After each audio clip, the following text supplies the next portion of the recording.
don't sell anyone on cosmetic rejuvenation, and you can't force consumers to choose you. You can only offer your services to consumers who want to look and feel better.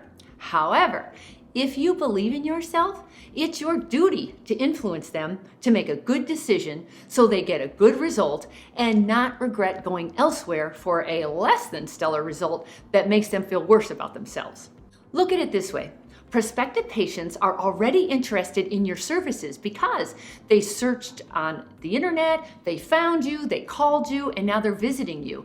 You didn't pull them in off the street, right? So in this video, I'm going to lay out ways to influence patients to help them choose you over all the others. Because even though patients have decided they want to make a change, that's only half the battle. Now they have to decide who they will make that change with, who they feel a connection with and feel they will get a great result with for the least amount of hassle and discomfort. By the way, the 3 biggest hurdles the patient has to overcome is not the money. It's the fear of rearranging their face and their body, the doubt that they will get a good result, as well as procrastination, which keeps them stuck in indecision.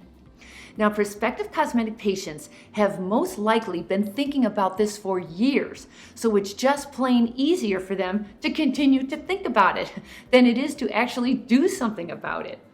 That's why so many of the patients are emotional. Oftentimes, they have a life shift happening that has put a fire under them to act, such as an upcoming wedding, graduation, reunion, or they're suddenly single, or they're re-entering the workforce or changing careers. That puts them in an emotional state. The more you understand the decision-making process, the better equipped you'll be to address the tough spots and help the patient get to a yes. Now, there are a number of techniques you can implement to influence prospective cosmetic patients to choose you versus many other competitors in a very ethical and professional way. And here are some of them. 1, pre-frame you as the best choice before the patient meets you. Now consider what a difficult decision this is for the prospective cosmetic patient to choose a service provider, given the intense competition. So help them out. Be sure your website, credentials, copy, graphics, design, social media channels, and videos give prospective patients a feel for who you are and for what you stand for. But then you want to get logical and give patients a snapshot of your highlights that answers the question, why should I choose you? Now here's an idea. Compile your highlights into a 1-page graphic like this one. Now this is your brag piece summarizing your skills, education, experience, PR, and so on.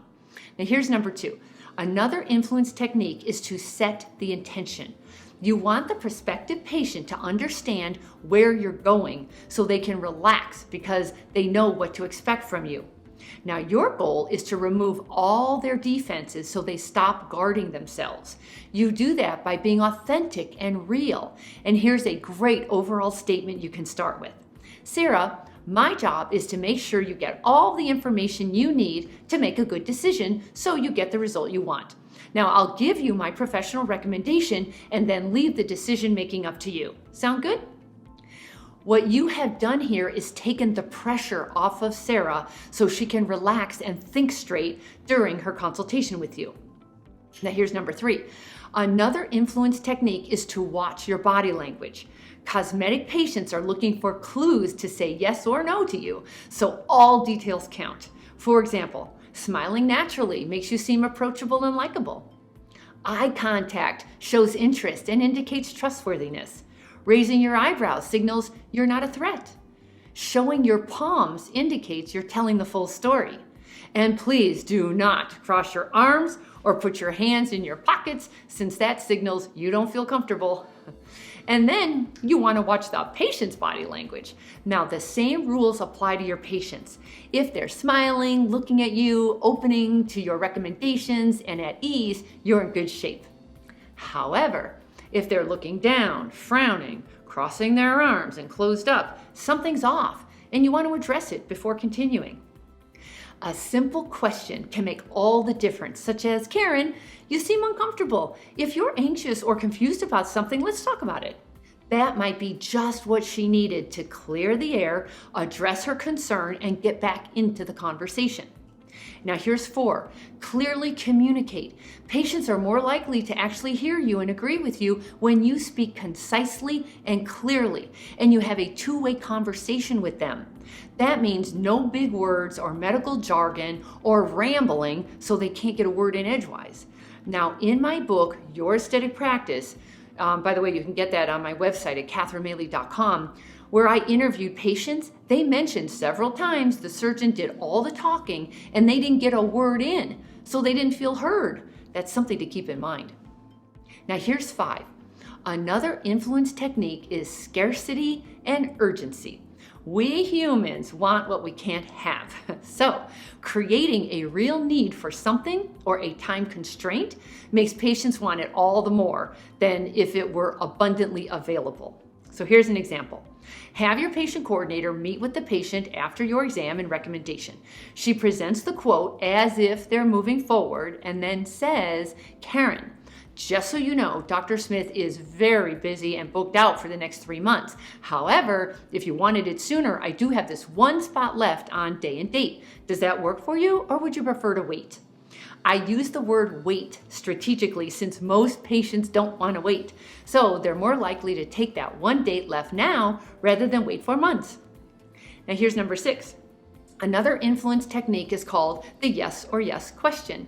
Nobody likes to be backed into a corner with a yes or no question. It's too aggressive and it's too uncomfortable for the patient. However, you need an answer that is better than, "I have to think about it." So here's a way to be subtle so you sound more professional and not salesy, but you get a better answer.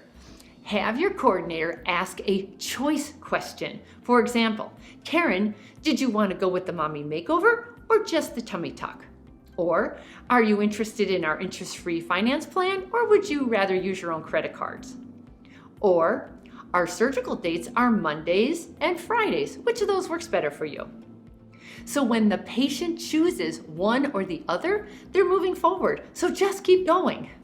Now there's a lot more to influence, but this is just a great start. Please practice these so they come natural to you, and watch how easily your prospective patients turn into paying patients. The fastest way to success is to model other successful surgeons who have what you want, but you can only see their results, not the path they took to get there. So you continue to jump from one thing to another, hoping to find something that will work for you too. But it rarely does. So try this shortcut instead. It's guaranteed to move you forward. I compiled my intellectual property to grow cosmetic revenues, everything I've gleaned over the years, into one playbook of the most successful practices and what they do to win. Go to cosmeticpracticevault.com and let's grow your cosmetic revenues.